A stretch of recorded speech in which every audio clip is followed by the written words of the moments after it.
Welcome sa bagong tutorial video mula sa RoboForex. Ngayon, ipapakita namin sa iyo kung paano i-download ang trading account history report sa MetaTrader 4 at MetaTrader 5 gamit ang iyong desktop.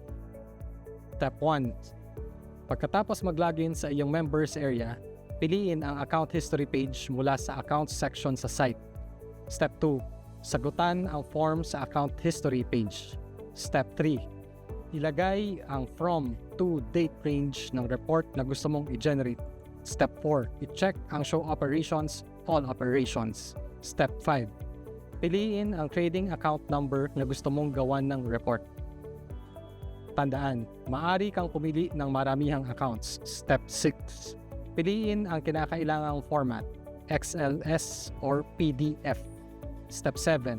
Piliin ang export option upang i-download ang report o ipadala ito sa iyong email address. Tandaan, ang report na mas mababa sa 3 buwan ay maaaring i-export agad o ipadala sa email. Reports na mahigit sa 3 buwan ay maaari lamang ipadala sa email. Ang parehong options ay parehong available.